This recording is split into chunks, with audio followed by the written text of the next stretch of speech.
BA प्रथम वर्ष अर्थशास्त्र विषयाच्या सर्व विद्यार्थ्यांचं या आजच्या ऑनलाईन तासामध्ये स्वागत आहे। विद्यार्थी मित्रांनो, मागील तासामध्ये आपण इंडियन इकॉनॉमिक एन्व्हायरमेंट म्हणजेच भारतीय आर्थिक पर्यावरण या पेपरचा आर्थिक विकासामध्ये कृषी क्षेत्राची भूमिका, त्याबरोबरच कृषी क्षेत्रातील अलीकडील प्रवृत्ती या अभ्यासल्या होत्या। आजच्या या तासामध्ये आपण प्रकरण क्रमांक 3 सुरू करणार आहोत। तर आजच्या या तासामध्ये आपण औद्योगिक क्षेत्राची आर्थिक विकासातील जी भूमिका आहे या भूमिकेबद्दल अभ्यास करणार आहोत। ज्याप्रमाणे आपण आर्थिक विकासामध्ये कृषी क्षेत्राची भूमिका या घटकाचा अभ्यास केला, त्याचप्रमाणे औद्योगिक क्षेत्राची आर्थिक विकासातील जी भूमिका आहे ही भूमिका अभ्यासणार आहोत। आर्थिक विकास हा औद्योगिक क्षेत्राच्या माध्यमातून गतिशील होतो। हा का गतिशील होतो, याची भूमिका, याचं महत्व आर्थिक विकासात काय आहे, या संदर्भामध्ये आपण आजच्या तासामध्ये अभ्यास करणार आहोत। सुरुवातीच्या तासामध्ये आपण पाहिलं होतं की आर्थिक विकास होत असताना विकासाच्या प्राथमिक अवस्थेत कृषी क्षेत्राची भूमिका ही अत्यंत महत्वपूर्ण असते। म्हणजे जरी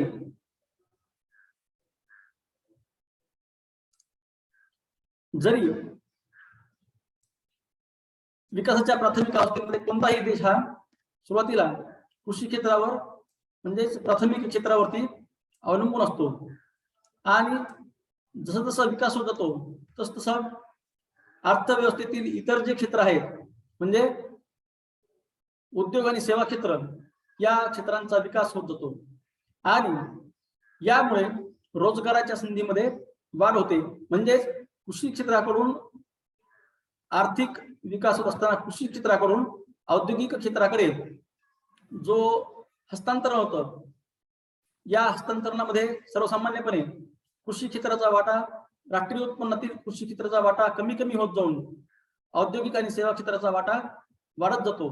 याबरोबरच प्राथमिक क्षेत्रातील जो अतिरिक्त रोजगार आहे, जी छुपी बेरोजगारी आहे, या श्रमिकांचं सुद्धा हस्तांतरण, स्थलांतरण कृषी क्षेत्राकडून औद्योगिक क्षेत्राकडे होताना आपल्याला दिसून येतं। म्हणजेच औद्योगिक विकास होत असताना कृषी क्षेत्राचा वाटा, राष्ट्रीय उत्पन्नातील कृषी क्षेत्राचा वाटा, GDPतील कृषी क्षेत्राचा वाटा वाढत जाणे हे एक विकासाचं महत्वाचं लक्षण समजण्यात येतं। तर या औद्योगिक क्षेत्राचं, औद्योगिक आर्थिक वाढीमध्ये औद्योगिक विकासाची जी भूमिका आहे ती भूमिका नेमकी काय आहे हे आपण काही घटकांच्या आधारे स्पष्ट करणार आहोत। तर सर्वात पहिला जो मुद्दा आहे तो म्हणजे उद्योगांचे औद्योगिकीकरण, उद्योगांचे आधुनिकीकरण। यामध्ये सर्वसामान्यपणे आपण पाहिलं की भारतीय अर्थव्यवस्था ही कृषी प्रधान आहे। भारतातील बहुतांश जनता ही ग्रामीण भागामध्ये वास्तव्य करते, आणि म्हणून कृषी क्षेत्रावरच रोजगाराचं अवलंबित्व आपल्या असताना दिसून येतं। म्हणजे कृषी क्षेत्रामध्ये अधिकाधिक रोजगार सामावलेला दिसून येतो। या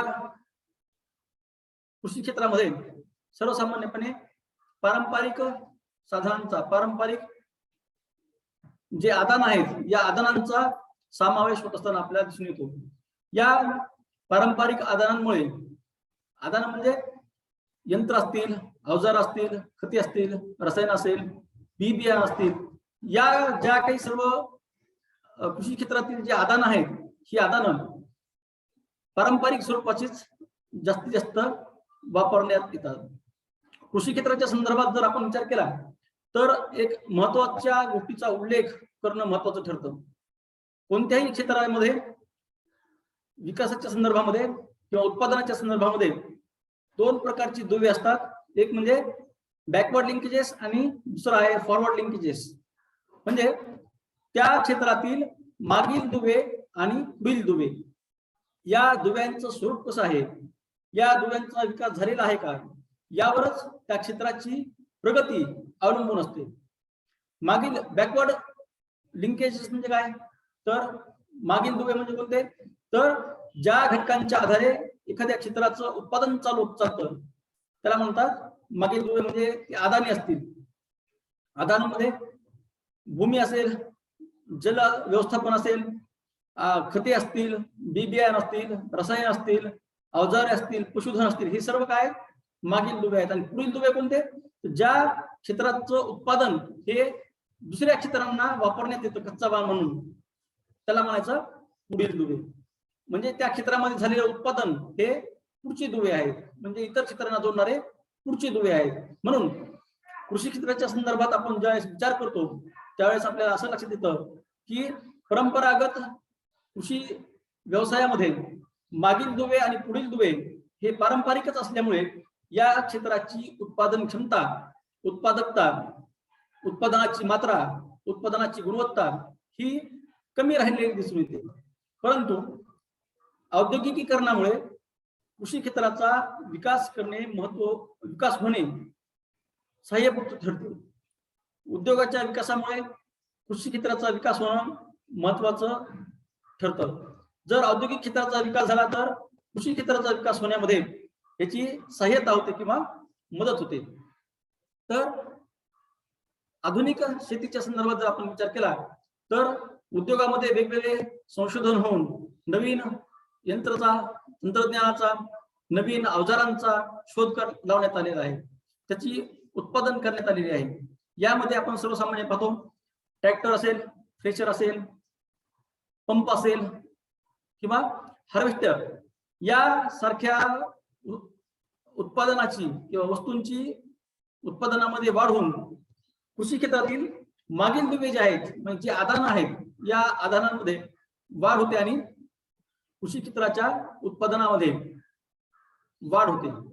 म्हणजे कृषी क्षेत्राच्या उत्पादनाच्या माध्यमातून किंवा औद्योगिक क्षेत्राच्या उत्पादनाच्या माध्यमातून कृषी क्षेत्राच्या उत्पादनामध्ये वाढ होण्यास मदत होते. कृषी क्षेत्राचा विकास होण्यास आपल्याला मदत होताना दिसून येते. म्हणजे आर्थिक विकासामध्ये औद्योगिक क्षेत्राची जी सर्वात महत्वाची पहिलीची भूमिका आहे ती म्हणजे उद्योगांचे आधुनिकीकरण करण्यासाठी औद्योगिक क्षेत्र महत्वपूर्ण भूमिका पार पाडते.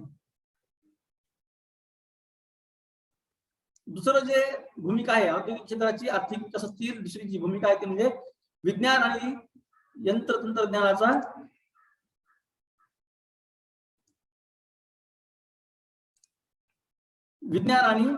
तंत्रज्ञानाचा विकास.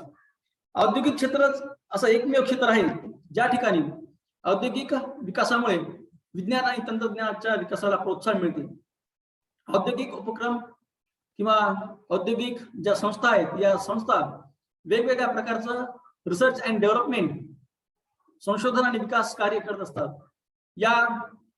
यामुळे त्या उद्योगाद्वारे नवीन उत्पादने विकसित करण्यात येतात. यामध्ये जैव इंधनाच्या स्वरूपामध्ये इथेनॉल असेल, हे एक औद्योगिक विकासाचं महत्वाचं उदाहरण आहे. इथेनॉलमुळे जे वेगवेगळे इंधन आहेत या इंधनाच्या पर्यायी उपयोगासाठी या इथेनॉलचा उपयोग करण्यात येतो. तसंच कचऱ्यावरती संशोधन करून जेट्रोफा बियापासून बायोडिझेल सारख्या उत्पादनाचा विकास करण्यात येतो. हे फक्त औद्योगिकीकरणामुळेच शक्य झालेलं दिसून येतं. याबरोबरच औद्योगिकीकरणामुळे अणुविज्ञान असेल, उपग्रह संचार असेल आणि क्षेपणास्त्रे इत्यादी क्षेत्रामध्ये भारत देशाने प्रगती केलेली दिसून येते. हे केवळ आणि केवळ औद्योगिक क्षेत्राच्या विकासामुळेच शक्य झालेलं आपल्याला दिसून येतं. म्हणजे विज्ञान आणि तंत्रज्ञानाचा विकास या संदर्भामध्ये औद्योगिक क्षेत्राची भूमिका अत्यंत महत्वपूर्ण असताना दिसून येते. तिसरा जो महत्वाचा मुद्दा आहे तो म्हणजे भांडवल निर्मिती. औद्योगिक विकासामुळे रोजगाराची निर्मिती होते. कृषी क्षेत्रातील जे छुपी बेरोजगारी आहे किंवा कृषी क्षेत्रामध्ये जे अतिरिक्त श्रमिक लपलेले असतात, उत्पादनाच्या प्रक्रियेमध्ये सहभागी असतात, अशा श्रमिकांना औद्योगिक क्षेत्राकडे रोजगाराच्या संधी उपलब्ध होतात. यामुळे त्यांच्या रोजगारामध्ये वाढ होते, उत्पन्नामध्ये वाढ होते आणि यामुळे बचतीमध्ये वाढ होते. म्हणजे कृषी क्षेत्रातल्या श्रमिकांपेक्षा औद्योगिक क्षेत्रातील श्रमिकांची बचतीची क्षमता ही जास्त असते. म्हणून या बचतीच्या माध्यमातून गुंतवणूक करून भांडवलामध्ये वाढ होते, याबरोबरच नफ्याच्या प्रमाणामध्ये वाढ होते आणि हाच नफा परत उद्योगांच्या विकासासाठी, उद्योगातील गुंतवणुकीसाठी वापरण्यात येतो. यामुळे औद्योगिक क्षेत्रातील जी भांडवल निर्मिती आहे ही भांडवल निर्मिती वाढते. यामागील सर्वात महत्वाची जी भूमिका आहे ती औद्योगिक क्षेत्राची भूमिका असताना आपल्याला दिसून येते. औद्योगिकीकरणामुळे शहरीकरणाला चालना मिळते. म्हणजे औद्योगिक ज्या संस्था आहेत, उदाहरणार्थ कारखाने असतील, मोठमोठे उपक्रम असतील, प्रकल्प असतील किंवा वेगवेगळ्या उद्योग संस्था असतील, या संस्था स्थापन होत असताना एका विशिष्ट ठिकाणी केंद्रित होतात, एका विशिष्ट ठिकाणी स्थापन होतात. यामुळे ग्रामीण भागाकडून त्या शहरी भागाकडे किंवा औद्योगिकीकरण ज्या भागाची झाली आहे या ठिकाणी लोकसंख्येचे स्थलांतरण होते. यामुळे शहरीकरणामुळे औद्योगिकीकरण आणि औद्योगिकीकरणामुळे शहरीकरण अशी ही प्रक्रिया चालू राहते. या ठिकाणी औद्योगिकीकरणामुळे वाहतूक आणि दळणवळणाची वाढ होते. औद्योगिक तळाजवळ शाळा, महाविद्यालय, तंत्रसंस्था, बँका, आरोग्याच्या सुविधा इत्यादी आपोआपच केंद्रित झालेल्या दिसून येतात. आपण जर उदाहरण पाहिलं तर राऊरकेला नावाचा एक लोह पोलाद उद्योग आहे. हा उद्योग घनदाट जंगलामध्ये होता, परंतु आता त्या ठिकाणी आपल्याला शहरीकरणाची प्रक्रिया सुरू झालेली दिसून येते. म्हणजे औद्योगिकीकरणामुळे शहरीकरण हे वाढते, कारण या ठिकाणी रोजगारासाठी व्यक्ती स्थलांतरित होतात आणि लोकसंख्येचं केंद्रीकरण झाल्यामुळे त्या ठिकाणी आपोआपच इतर ज्या सुविधा आहेत त्या सुविधा आपोआपच निर्माण होण्यास एक दबाव तयार होतो आणि त्यामधून शाळा, महाविद्यालय, तंत्रज्ञान, बँका आणि आरोग्याच्या सुविधा आपोआपच तयार होतात. पुढचं जे औद्योगिक क्षेत्राची जी महत्वाची भूमिका आहे त्यामध्ये देशाच्या संरक्षणाच्या दृष्टिकोनातून अतिशय महत्वपूर्ण भूमिका आपल्याला मांडता येईल.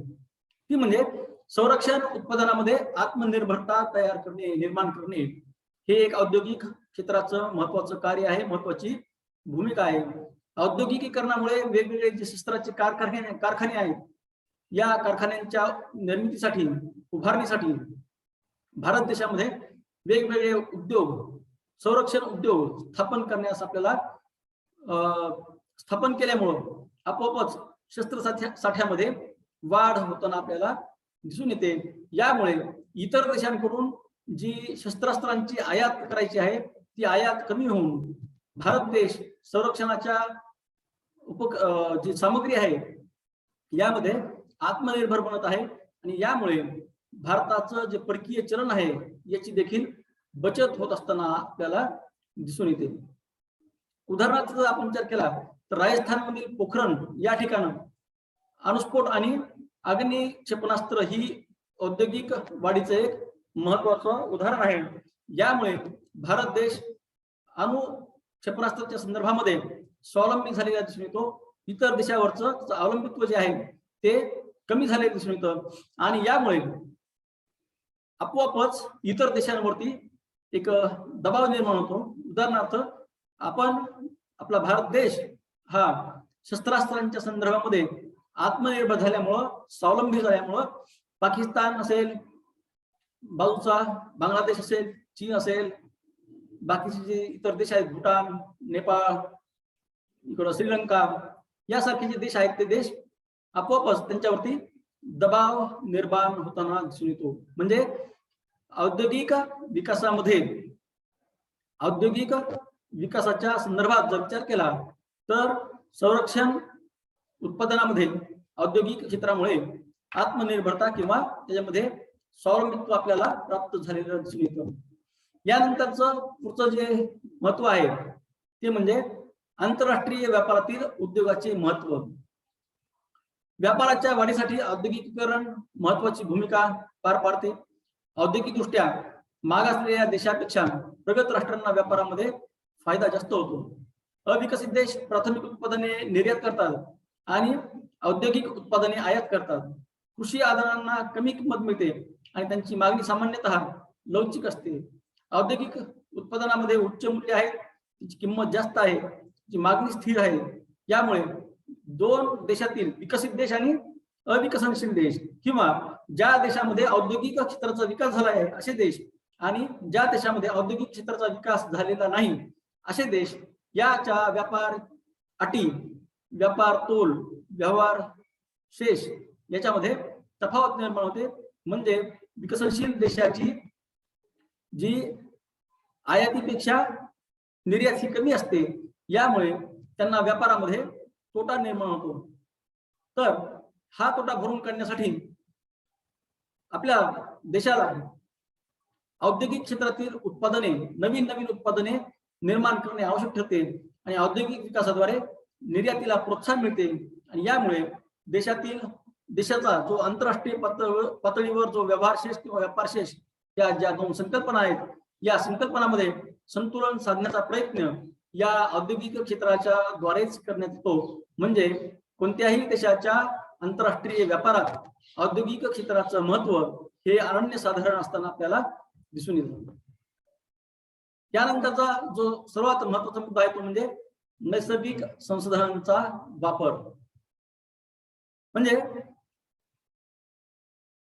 भारतासारखे जे इतर विकसनशील देश आहेत, उदाहरणार्थ आफ्रिका असेल, भारत देश असेल, बांगलादेश असेल, असे काही जे विकसनशील देश आहेत, गरीब देश आहेत, या देशांमध्ये नैसर्गिक संसाधने मुबलक प्रमाणामध्ये किंवा अधिक प्रमाणामध्ये उपलब्ध असून सुद्धा या नैसर्गिक संसाधनांचा वापर औद्योगिकीकरणाच्या अभावी, औद्योगिकीकरणाच्या कमतरतेमुळे किंवा औद्योगिकीकरणाचा विकास न झाल्यामुळे या नैसर्गिक संसाधनांचा वापर कार्यक्षमपणे होत नाही. यामुळे उत्पादनाचा जो स्तर आहे तो घटतो, उत्पादनाची उत्पादकता देखील कमी होते. या नैसर्गिक संसाधनांचा वापर कार्यक्षमपणे न झाल्यामुळे या देशाचे आर्थिक नुकसान सुद्धा होताना आपल्याला दिसून येते. परंतु जर औद्योगिक क्षेत्र अविकसित असेल, विकसनशील असेल, तर या साधनांचा कार्यक्षमपणे वापर होत नाही. या उलट विकसित देशामध्ये नैसर्गिक संसाधनांचा वापर हा अतिशय कार्यक्षमपणे झाल्यामुळे त्यांच्या देशात औद्योगिक क्रांती देखील झालेली दिसून येते. म्हणजेच नैसर्गिक संसाधनांच्या वापराच्या संदर्भात औद्योगिक क्षेत्राची भूमिका ही महत्वपूर्ण ठरते. याबरोबरच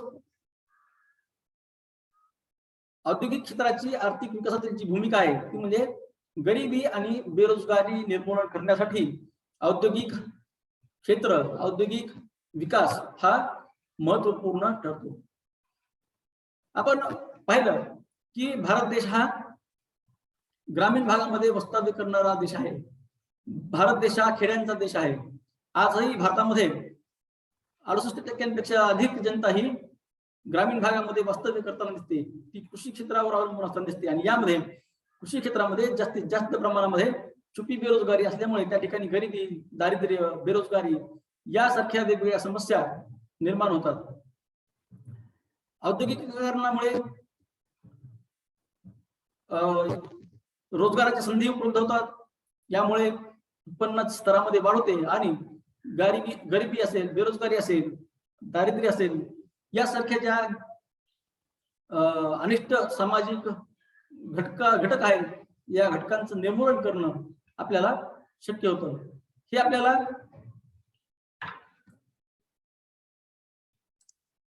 जपानचं जर आपण उदाहरण घेतलं तर जपान सारखा देश हा औद्योगिकदृष्ट्या प्रगत झाल्यामुळे त्या क्षेत्रातील बेरोजगारी कमी झाली दिसून येते. जपान सारखा देश ज्या देशावर महायुद्धामध्ये अणुस्फोट किंवा अणुबॉम्ब टाकण्यात आले होते आणि नागासाकी आणि हिरोशिमा हे जी दोन शहर आहेत ते उद्ध्वस्त झाले होते, आजही त्या ठिकाणी त्या हल्ल्याचे प्रतिसाद आपल्याला पडसाद त्या ठिकाणी दिसतात. या ठिकाणचं जी भूमी आहे ती आजही नापीक झालेली आहे. परंतु तरी देखील अशा परिस्थितीतून जपान सारखा देश फिनिक्स पक्षाप्रमाणे पुन्हा उभारला आणि औद्योगिक क्षेत्रामध्ये अग्रेसर भूमिका पार पाडताना आपल्याला दिसून येतो. यामुळे त्या ठिकाणी जे दारिद्र्य होतं, बेरोजगारी होतं, हे कमी झालेलं आपल्याला दिसून येतं.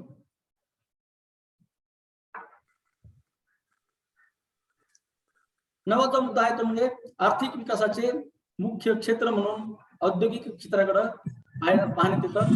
या औद्योगिक क्षेत्राद्वारेच श्रमाची विभागणी, वैज्ञानिक व्यवस्थापन करून मोठ्या प्रमाणावर लाभ प्राप्त होतो. त्यामुळे उत्पादन आणि रोजगार झपाट्याने वाढते आणि आर्थिक विकास, आर्थिक वाढ आणि भांडवल निर्मिती होण्यासाठी आपल्याला या औद्योगिक क्षेत्राची मदत होते. म्हणजे उदाहरणार्थ आपण जर भारत देशाचा संदर्भ घेतला तर आपल्याला असं लक्षात येतं की भारत देशामध्ये नियोजनाच्या माध्यमातून आर्थिक विकास सुरू असताना आपल्याला दिसून येतो. तर या नियोजनाच्या माध्यमातून आर्थिक विकास साध्य करण्या दृष्टिकोनातून औद्योगिक क्षेत्र महत्वाचं ठरतं. उदाहरणार्थ जर आपल्याला आपल्या भारतीय अर्थव्यवस्थेचं 8% किंवा 9% जर वाढ करायची आहे जीडीपी मध्ये, तर अशा वेळेस औद्योगिक उत्पादनाला चालना देऊन या देशाचं, भारत देशाचं किंवा कोणत्याही देशाचं राष्ट्रीय उत्पन्न वाढण्यास मदत होते. आणि यामुळे औद्योगिक क्षेत्र हे एक असं क्षेत्र आहे की जे अतिशय वेगाने उत्पादन, रोजगार आणि आयात निर्यात असेल आंतरराष्ट्रीय पातळीवरती या सर्व संदर्भामध्ये औद्योगिक क्षेत्र अग्रेसर असल्यामुळं विकासाचं एक महत्वाचं क्षेत्र म्हणून याच्याकडे पाहण्यात येतं. आतापर्यंत आपण जे मुद्दे पाहिले या मुद्द्यांच्या आधारेच पुढच्या मुद्द्याचं विश्लेषण करू. तर औद्योगिक विकासामुळे, औद्योगिकीकरणामुळे राष्ट्रीय आणि दरडोई उत्पन्नाची वेगाने वाढ होते. म्हणजे औद्योगिकीकरणामुळे औद्योगिक क्षेत्राचं एक महत्वाचं वैशिष्ट्य म्हणजे हे क्षेत्र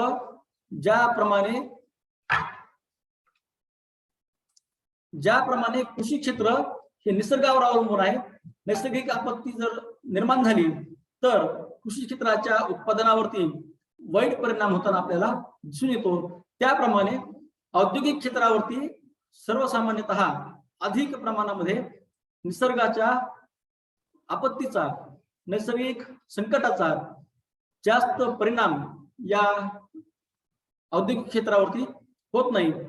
याबरोबरच याचं जे उत्पादन आहे ते उत्पादन दीर्घकाळ टिकून राहतं. ज्याप्रमाणे आपण पाहिलं की कृषी क्षेत्रातलं जे उत्पादन आहे ते नाशवंत आहे, दीर्घकाळ टिकत नाही. यामुळं ज्या किमतीला ती विक्री होईल त्या किमतीला हे उत्पादन शेतकऱ्यांना विकावं लागतं, त्यामुळे त्यांचं उत्पन्न कमी होतं. परंतु औद्योगिक क्षेत्राच्या संदर्भामध्ये हा नियम लागू पडत नाही, कारण औद्योगिक क्षेत्रातील जे उत्पादन आहे ते कसं आहे तर दीर्घकाळ टिकणार आहे, नाशवंत नाही. यामुळे जरी किंमत कमी झाली तरी देखील हे उत्पादन साठवणूक करून ज्या वेळेस किंमत मिळेल त्यावेळेस बाजारामध्ये आणणं शक्य होतं. म्हणून राष्ट्रीय उत्पन्नाच्या संदर्भामध्ये आणि दरडोई उत्पन्नाच्या संदर्भाच्या वाढीच्या संदर्भात औद्योगिक क्षेत्र एक महत्वाची भूमिका पार पाडताना आपल्याला दिसून येतं. आपण वेगवेगळ्या देशाच्या संदर्भामध्ये या ठिकाणी आकडेवारी दिलेली, तर भारत देशाच्या संदर्भात आपण पाहिलं होतं की औद्योगिक क्षेत्राचा वाटा हा हळूहळू वाढत असताना आपल्याला दिसून येतो. परंतु तरी देखील आपण पाहिलं की जवळजवळ एक 17% जवळपास कृषी क्षेत्राचा वाटा हा राष्ट्रीय उत्पन्नामध्ये असताना दिसून येतो. तर विकसित देशांचा जो राष्ट्रीय उत्पन्नातील शेतीचा वाटा आहे तो 2 ते 4% आहे. तर विकसनशील देशाचा वाटा हा जवळजवळ काही राष्ट्राचा 50% 60% कृषी क्षेत्राचा वाटा असताना आपल्याला दिसून येतो. परंतु विकसित देशाच्या संदर्भात जर आपण विचार केला तर कृषी क्षेत्राचा वाटा हा 2 ते 4% आहे. तर औद्योगिक क्षेत्राचा वाटा 40 45% आणि राहिलेला वाटा आहे तो सेवा क्षेत्राचा आहे. म्हणजे याचा अर्थ असा होतो की जर आपल्याला विकसित देशांच्या यादीमध्ये समाविष्ट होत असेल तर आपल्याला औद्योगिक क्षेत्राच्या प्रगतीशिवाय पर्याय नाही. म्हणजे जर राष्ट्रीय उत्पन्न आणि दरडोई उत्पन्न यामध्ये जर वाढ करायची असेल तर औद्योगिकीकरण होणं अपरिहार्य आहे, कंपल्सरी आहे, ते अनिवार्य आहे. ठीक आहे. तर पुढचा आणि शेवटचा जो मुद्दा आहे ते म्हणजे औद्योगिकीकरणामुळे व्यक्तींच्या राहणीमानामध्ये आणि सामाजिक बदलांचं एक ते प्रतीक आहे. औद्योगिक क्षेत्र हे व्यक्तींच्या, जनतेच्या उच्च राहणीमानाचं आणि समाजामध्ये जे बदल होतात या बदलांचं एक निर्देशक आहे, चिन्ह आहे. म्हणजे औद्योगिकीकरणामुळे रोजगाराच्या अधिकाधिक संधी उपलब्ध होतात. रोजगार प्राप्त झाल्यामुळे व्यक्तींच्या दरडोई उत्पन्नामध्ये वाढ होते. यामुळे व्यक्ती किंवा जे लोक आहेत त्या देशातील त्या लोकांचा साक्षरता दर वाढतो, आरोग्यावरचा खर्च वाढतो आणि या सर्वांमुळे त्या जनतेचं, त्या देशातील जनतेचं राहणीमान जे आहे ते उत्तरोत्तर वाढत जातं. अशा प्रकारे आजच्या तासामध्ये आपण औद्योगिक क्षेत्राची आर्थिक विकासातील जी भूमिका आहे ही भूमिका अभ्यासली. या भूमिकेच्या संदर्भामध्ये एक सारांश स्वरूपामध्ये जर म्हटलं तर आपल्याला असं लक्षात येतं की औद्योगिक क्षेत्राद्वारे रोजगाराच्या संधी निर्माण होतात, आयात निर्यातीमध्ये वाढ होते, लोकांच्या जीवनस्तरामध्ये वाढ होते. औद्योगिक क्षेत्राच्या विकासामुळे कृषी क्षेत्राला जे आवश्यक असणारे आधुनिक यंत्र आहेत, बी बियाणं आहेत, रसायन आहेत, कीटकनाशक आहेत, या सर्वांमध्ये वाढ होते, याच्या पुरवठ्यामध्ये वाढ होते. त्यामुळे कृषी क्षेत्राचं उत्पादन वाढण्यासाठी मदत होते. या प्रकारे औद्योगिक क्षेत्राची जी भूमिका आहे ही भूमिका विशद करताना या वेगवेगळ्या मुद्द्यांचा आधार आपण घेतलेला आहे. तर आजच्या या तासामध्ये आपण थांबू. रत्नमाला